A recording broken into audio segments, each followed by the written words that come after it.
आज आपण अशा ठिकाणी जाणार आहोत जिथून डोळ्यांची नजर जी आहे तर ती बिलकुल हटत नाही अशा ठिकाणी. तर सुरुवातीलाच पाऊस भरपूर होता आणि जातानाच असं एवढं नयनरम्य दृश्य चालू होतं. सगळं धुकं वगैरे रस्त्याला दिसत होतं. पाऊस भरपूर येत होता आणि सगळे शेत वगैरे होतं. भाताची शेती इकडल्या भागात भरपूर प्रमाणात होती. नदी छोटीशी नदी, डोह वगैरे ओढा असे मध्ये मध्ये ते पण होते. तर इकडे जाताना रस्ता जो आहे तर तो थोडासा छोटा आहे. त्यामुळे जास्त असे व्हेकल्स जास्त एक ॲट अ टाइम एकच लेनचा आहे, त्यामुळे जास्त जाऊ शकत नाही. थोडंसं ट्रॅफिकचा प्रॉब्लेम होऊ शकतो. पण वरती खूप असं व्यवस्थित सुनियोजित आहे. सगळीकडं गाडी वगैरे पार्किंग छान आहे आणि वरती पहा एकदम असं पूर्ण स्वर्गात आल्यासारखंच होते. तर आपण आलोय हाडशी मंदिरामध्ये.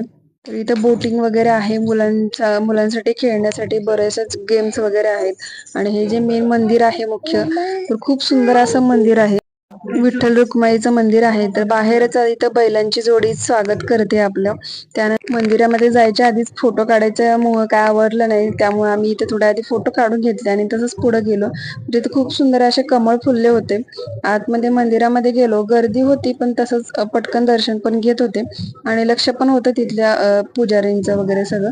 खूप सुंदर अशी विठ्ठल रुक्माईची मूर्ती होती.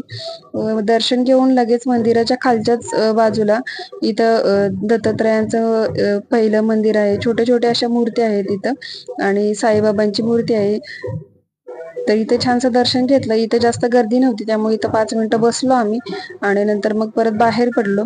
तर पाऊस अधूनमधून चालूच असतो, त्यामुळे जर या ठिकाणी गेला तर ही काळजी घ्या, पाऊस चालू असतो अधूनमधून, कारण डोंगराळ भाग आहे त्यामुळे पाऊस जास्तच असतो इथं.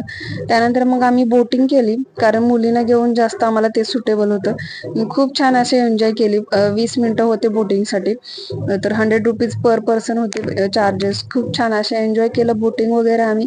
इथंच आमचा बराचसाच वेळ गेला. तर इथंच बाजूला संत दर्शन वगैरे पण आहे, पण आमची मुलं लहान आहेत तर त्यामुळे ते थांबणार नाही म्हणून आम्ही नाही गेलो. पण संत दर्शनच्या इथं खूप साऱ्या आपल्या संतांविषयी माहिती आहे. सगळ्या संतांच्या मूर्त्या त्या आहेत त्याच्यामध्ये. आणि वरती भूक वगैरे लागली तर स्नॅक्स वगैरे छोटे छोटे असे स्टॉल वगैरे आहेत.